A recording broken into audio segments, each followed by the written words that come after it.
They say blood is thicker than water. But I've learned that money can thin even the strongest family bonds until they snap like brittle winter branches. My name doesn't matter anymore. What matters is the story I'm about to tell you. Because it's a cautionary tale about trust, betrayal, and the devastating price of assumptions. If you're new to stories like these, please take a moment to like this video and subscribe to our channel. These real-life experiences deserve to be heard. And your support helps us continue sharing them. For 32 years, I believed I was living the perfect life. Picture this: a beautiful colonial house with white shutters and rose bushes lining the walkway. 2 cars in the driveway, family photos covering every mantel and side table. I had married young to Robert, a man who seemed destined for greatness in commercial real estate. Back then, his confidence was intoxicating, his ambition infectious. We had our daughter Sarah when I was 24. And I threw myself into being the perfect wife and mother with the same dedication other women might reserve for climbing corporate ladders. I remember those early years with a mixture of nostalgia and bitterness now. Every morning, I would wake at 5:30 to prepare Robert's breakfast exactly how he liked it: 2 eggs over easy. Bacon crisp but not burnt. Coffee black and steaming. I would lay out his clothes, pack his briefcase, and send him off with a kiss that felt genuine then. Sarah would toddle into the kitchen in her little pajamas, and I'd lift her onto my hip while stirring her oatmeal, breathing in that sweet baby scent that I thought would last forever. The house was my kingdom, and I ruled it with meticulous precision. Every surface gleamed. Every meal was planned days in advance. Every social gathering we hosted was executed flawlessly. I coordinated carpools, organized charity fundraisers, served on the PTA board, and maintained friendships with other wives who seemed just as devoted to the performance of perfect domesticity. We would meet for lunch at the country club, discussing our children's achievements and our husbands' business ventures, with carefully modulated voices that never revealed too much ambition or too much dissatisfaction. But even then, there were cracks I chose not to see. Robert's mother, Eleanor, had never warmed to me. At family gatherings, she would make subtle comments about my background. My father had been a mechanic. My mother, a secretary, delivered with a smile that never reached her pale blue eyes. Well, Robert certainly knows how to elevate people, she once said at Thanksgiving, and the table fell silent except for the soft clinking of silverware against china. I learned to swallow these humiliations like bitter medicine, telling myself that love would eventually win her over. Robert himself began changing as his business grew more successful. The man who once brought me wildflowers just because started viewing romantic gestures as inefficient uses of time. Conversations about our future dreams were replaced by his monologues about market trends and property acquisitions. I found myself nodding along to discussions I didn't fully understand. My opinions sought less and less frequently until they weren't sought at all. Sarah grew from a sweet, dependent child into a teenager who seemed to inherit her father's natural confidence and her grandmother's subtle cruelty. I told myself this was normal adolescent behavior when she would roll her eyes at my suggestions or dismiss my concerns with a wave of her manicured hand.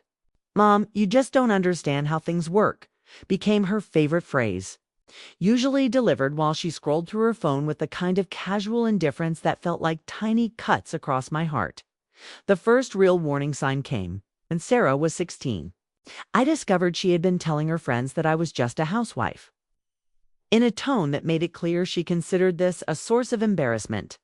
When I confronted her about it, expecting an apology, she looked at me with genuine confusion. "But Mom, what else would I call you? It's not like you have a real job or anything." Robert, who happened to overhear this exchange, didn't defend me. Instead, he shrugged and said, "She's not wrong. Linda, maybe it's time you found some interests outside the house." I began volunteering more, throwing myself into charitable work with the same intensity I had once reserved for homemaking.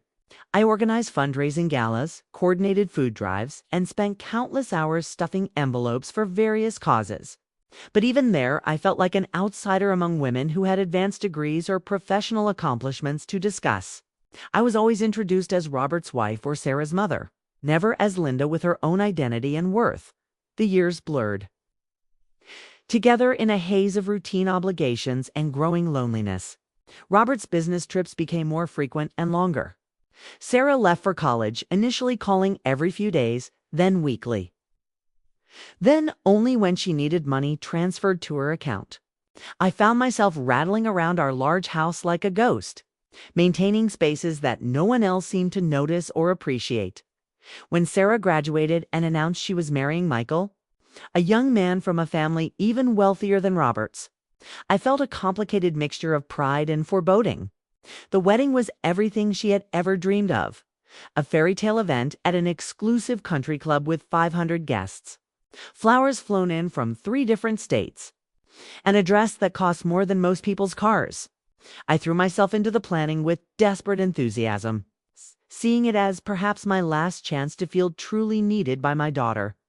But even during the wedding preparations, I felt increasingly sidelined. Sarah would meet with vendors and make decisions without consulting me, then inform me of the choices as if I were merely another guest to be accommodated. Eleanor took charge of many of the traditional mother-of-void responsibilities, explaining to anyone who would listen that she had so much more experience with these high society events. I smiled and nodded and pretended not to notice when important meetings were scheduled without my knowledge. The wedding day itself was beautiful and heartbreaking in equal measure. Walking down that petal-strewn aisle on Robert's arm, seeing our daughter radiant in her designer gown, I felt the weight of everything I had sacrificed to reach this moment. But during the reception, as I watched Sarah laughing with Michael's family and barely acknowledging my presence, I realized that my role in her life had effectively ended. I was no longer needed. And perhaps I never had been not in the way. I had desperately wanted to be. The next few years passed in a strange twilight existence. Robert and I maintained the appearance of a happy marriage, but we had become strangers living parallel lives under the same roof. He worked longer hours, traveled more frequently, and when he was home, he seemed to look through me rather than at me. Our conversations became purely functional discussions of schedules, household maintenance, and social obligations. Sarah and Michael moved to a beautiful townhouse across town, and she seemed to settle into married life with the same effortless confidence she had always possessed. They would occasionally invite us for dinner, stiff formal affairs where I felt like I was auditioning for the role of acceptable mother-in-law. Sarah had developed a way of speaking to me that was technically polite but carried undertones of condescension, as if she were humoring a confused elderly relative rather than speaking to the woman who had devoted her entire life to raising her. I began to notice changes in myself during this period of growing bitterness that I tried desperately to suppress. A resentment that seemed to poison every interaction. I would catch myself making cutting remarks to store clerks or criticizing other women at social gatherings with a harshness that surprised even me. The perfect wife and mother I had worked so hard to become was cracking apart, revealing something ugly and angry underneath. Now, I want to take a moment to ask you something. As you're listening to this story, I'm curious, where are you hearing this from? Please take a moment to comment below and let me know what city and country you're watching from. These stories connect us across distances, and I love knowing how far these experiences travel. The facade finally crumbled completely on a Tuesday morning in March. I was having my usual breakfast. Alon Robert had left for another business trip when the doorbell rang. 2 men in expensive suits stood on my doorstep, introducing themselves as representatives from the bank. They were perfectly polite but implacably firm as they explained that our house was being foreclosed upon. The words seemed to echo strangely in my ears, as if they were speaking a foreign language. Apparently, Robert's business had been failing for over 2 years. He had been taking increasingly desperate financial risks, borrowing against our home, liquidating retirement accounts, and hiding the mounting debts behind a carefully constructed web of lies and false documents. The men showed me papers covered in legal terminology that might as well have been hieroglyphics. But the bottom line was devastatingly clear. We owed more money than I had ever imagined existed, and we had 30 days to vacate the premises.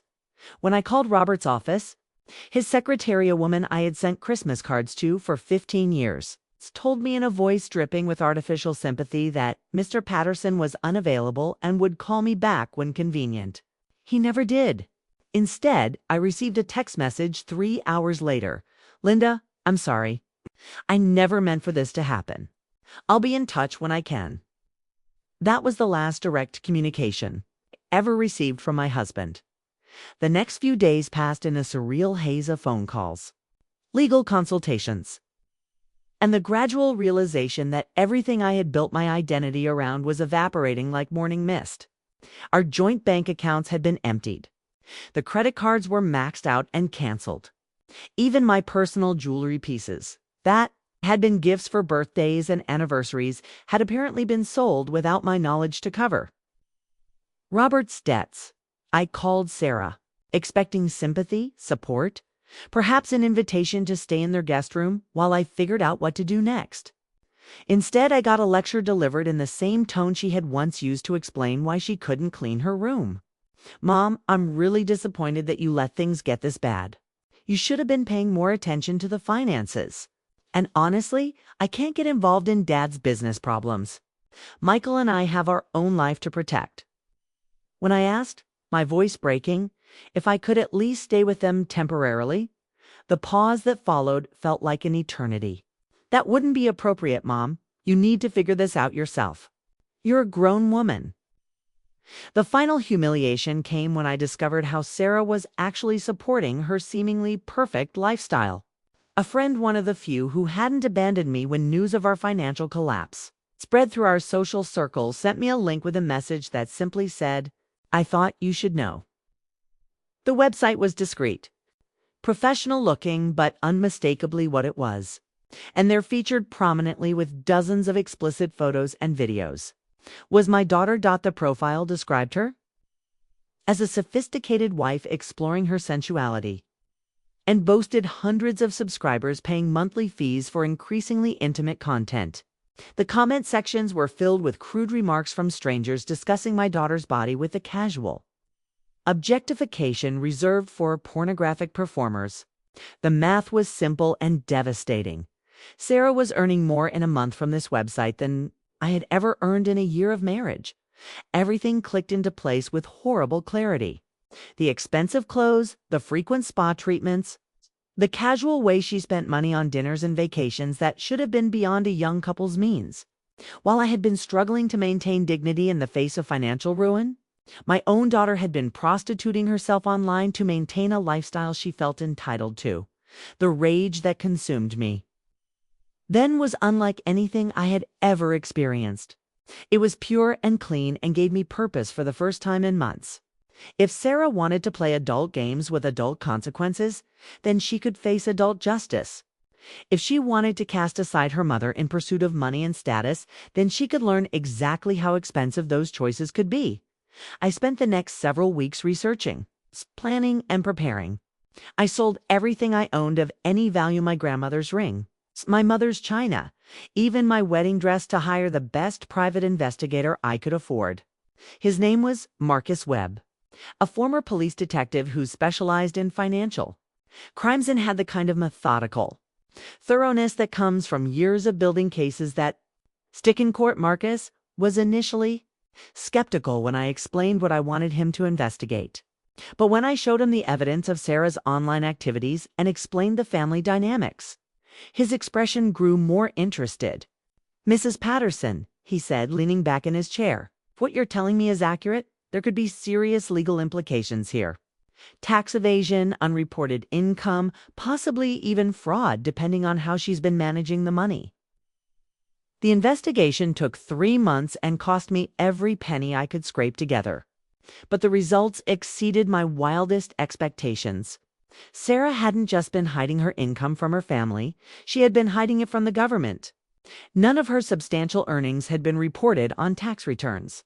The money was being funneled through a complex system of accounts designed to avoid detection, some of them in her husband's name without his knowledge. Even more damaging, we discovered that Sarah had been using Michael's family connections to promote her online business, leveraging his reputation and social circle in ways that could destroy his career if exposed. Several of her highest-paying subscribers were men from his professional network, including his own boss. Marcus presented me with a thick folder of documentation bank records, screenshots, financial analyses, and a comprehensive timeline of Sarah's activities. "You've got enough here to destroy her life," he said matter-of-factly. "The question is whether you really want to go through with this. Once you pull this trigger, there's no taking it back." I thought about all the years I had spent trying to be the perfect mother, all the sacrifices I had made, all the humiliations I had endured. I thought about Sarah's dismissive voice telling me to figure it out myself when I had needed help most. I thought about Robert's cowardly disappearance and the crushing loneliness of the past year. "Yes," I said, and the word felt like stepping off a cliff. "I want to go through with this." The first phase of my campaign was surgical and precise. I began by sending anonymous tips to the appropriate tax authorities, accompanied by carefully selected evidence of Sarah's unreported income. I made sure to include documentation showing the scope of her earnings and the systematic nature of her tax avoidance. Then I waited. The investigation moved more slowly than I had hoped. But when the government decides to pursue tax evasion cases, they are thorough. Sarah received her first audit notice 6 weeks after I had submitted my evidence. According to the private investigator I had asked to monitor the situation, she initially treated it as a minor inconvenience, hiring an expensive accountant to handle what she assumed would be routine paperwork. But as the audit progressed and the full scope of her unreported income became clear, the situation escalated rapidly. The penalties for intentional tax evasion are severe, especially when the amounts involved are substantial. Sarah was looking at not just massive financial penalties, but potential criminal charges. The second phase of my plan targeted her marriage. I had Marcus compile a comprehensive dossier of Sarah's online activities, including evidence of her most explicit content and complete records of her subscriber interactions. Then I arranged for this information to be delivered to Michael's family through their law firm, along with documentation showing how Sarah had been using Michael's professional connections to promote her business. The reaction was swift and devastating. Michael's father was a partner at a prestigious corporate law firm where reputation was everything. Having his daughter-in-law exposed as someone who sold sexual content online and who had been using his family's name and connections to do so was the kind of scandal that could end careers and destroy social standing. Michael himself had apparently been completely unaware of Sarah's activities. According to sources I had cultivated, he confronted her in a rage, feeling betrayed not just by her secret career but by her willingness to jeopardize his reputation and professional future. The marriage that had seemed so perfect and stable began crumbling under the weight of lies and mutual recriminations. The third phase was perhaps the most satisfying. I began systematically exposing Sarah's activities to her social circle, starting with the country club women who had always treated me with barely concealed condescension. I created anonymous accounts on social media and began sharing links to her content, along with helpful commentary about how the wealthy wife they had all admired was actually funding her lifestyle. The social destruction was rapid and complete. Sarah found herself disinvited from charity galas, dropped from exclusive social groups, and whispered about in the same circles where she had once held court. The women who had once envied her designer clothes and expensive lifestyle now looked at her with a mixture of disgust and fascination, the way people slowed down to look at car accidents. I watched it all unfold from the sidelines, living in a small apartment paid for with the remnants of my jewelry sales, but feeling more alive than I had in years. Every phone call Sarah made to mutual acquaintances seeking support was met with polite excuses and vague promises that never materialized. Every attempt she made to rebuild her reputation was undermined by fresh revelations carefully timed for maximum impact. The legal proceedings moved forward with the inexorable weight of government bureaucracy. Sarah's accountant recommended that she'll hire a criminal defense attorney, which she did at considerable expense. Her marriage deteriorated further as Michael's family pressured him to file for divorce to protect their own interests. The house they had shared was put up for sale, and Sarah was forced to move back in with her in-laws, a humiliation that I knew would cut her deeply. But the final blow came when I revealed my masterstroke. Throughout all of this, Sarah had been frantically trying to contact me, leaving increasingly desperate voicemails begging for help, support, or just acknowledgement. I had ignored them all, but I had been carefully documenting every message, every plea, every moment of vulnerability. When she finally managed to confront me in person, pushing me outside a grocery store with tears streaming down her face, Sai was ready. She grabbed my arm and asked why I was doing this to her, why I couldn't just forgive and move forward as a family. Her voice was broken, raw with exhaustion and fear. I looked at her for a long moment. This woman who had once been my little girl, now reduced to someone I barely recognized. "Sarah," I said quietly, "you told me I needed to figure out my problems myself. I'm simply returning the favor." The look of realization that crossed her face was everything I had hoped for and more than I could bear. She understood finally that her destruction hadn't been random bad luck or cruel fate. It had been orchestrated by the woman she had dismissed as irrelevant, planned and executed with the same attention to detail I had once reserved for planning her birthday parties and Christmas mornings. The final legal resolution took almost 2 years. Sarah ultimately pled guilty to tax evasion charges in exchange for a reduced sentence that included substantial financial penalties, community service, and probation. The divorce proceedings were ugly and public, with Michael's family successfully arguing that Sarah's deception voided their prenuptial agreement. She lost almost everything: the house, the cars, most of her assets, and her social standing. Michael remarried within 18 months to a woman his family considered more appropriate. Sarah moved to another state, working a series of ordinary jobs under her maiden name, trying to rebuild a life from nothing. The online business that had funded her lifestyle was shut down, partly due to legal pressure and partly because the publicity had made it impossible to maintain. As for me, I achieved everything I had set out to accomplish. I had proven that the woman they had all dismissed as just a housewife was capable of strategic thinking, careful planning, and ruthless execution.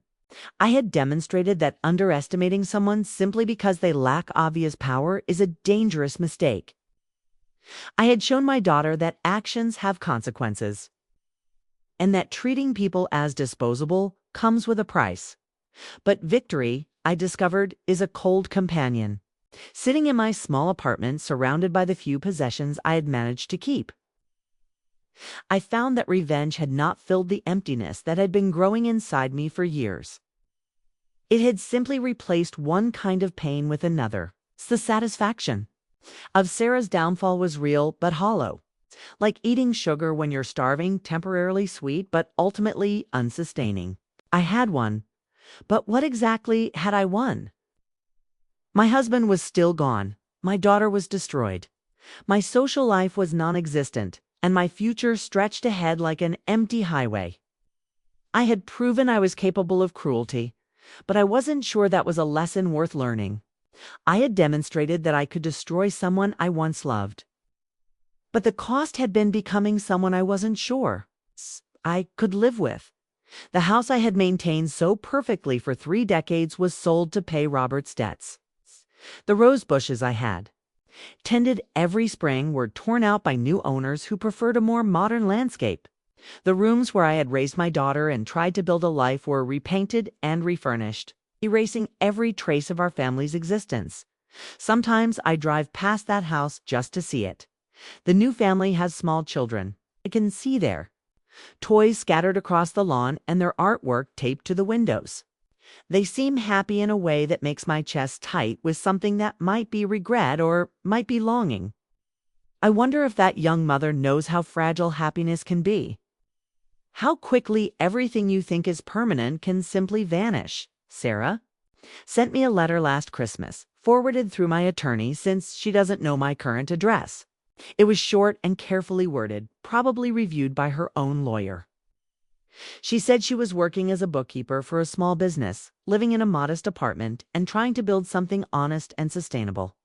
She said she understood why I had been angry and that she was sorry for how she had treated me. She said she hoped that someday we might be able to speak again. I never responded to that letter, though I've read it dozens of times. Part of me wants to reach out to see if there's any possibility of salvaging something from the wreckage of our relationship. But another part of me, the part that planned her destruction so carefully, wonders if forgiveness is just another form of weakness I can't afford. The truth is, I'm not sure who I am anymore. For 30 years, I was Robert's wife and Sarah's mother. For 2 years, I was a woman seeking justice and revenge. Alone in a world that seems to have no place for middle-aged women who have lost everything they thought defined them, I tell myself that what I did was justified, that Sarah needed to learn hard lessons about consequences and respect. I tell myself that she brought her destruction on herself through her choices and her cruelty. I tell myself that I was simply protecting my own dignity and demanding the recognition I had always deserved.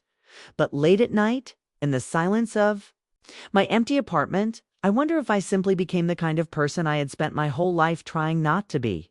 I wonder if the perfect wife and mother was just another performance. And underneath it all, I was always capable of the calculated cruelty I displayed. I wonder if destroying my daughter was the first honest thing I had ever done, or the final proof that I had lost myself completely. The story ends here, with me alone and uncertain, having won a war that cost me everything I thought I wanted to protect. I achieved my revenge, proved my capabilities, and demonstrated that dismissing someone is a dangerous gamble. But the victory tastes like ashes, and the future looks like a long stretch of days with no particular purpose or direction. I don't know if what I did was right or wrong. I don't know if Sarah deserved what happened to her, or if my actions were proportional to her betrayal. I don't know if there was another way to handle the situation that might have preserved some possibility of family, some hope of redemption for both of us. What I do know is that revenge is not the same as justice, and winning is not the same as healing. I do know that the cost of proving your strength can be becoming someone you're not sure you want to be. I do know that sometimes the victory you plan so carefully turns out to be just another kind of loss. Dressed up in different clothes. As this story comes to a close, I want to ask one final favor. If this narrative has moved you, challenged you, or made you think differently about family, forgiveness, or the price of revenge, please take a moment to like this video and subscribe to our channel. These stories matter because they remind us that life is complicated, that people are capable of both great love and great cruelty, and that the line between justice and revenge is thinner than we'd like to believe. The screen fades to black, leaving only the echo of choices made and prices paid, of love twisted into something unrecognizable, and of the hollow sound that victory makes when there's no one left to share it with.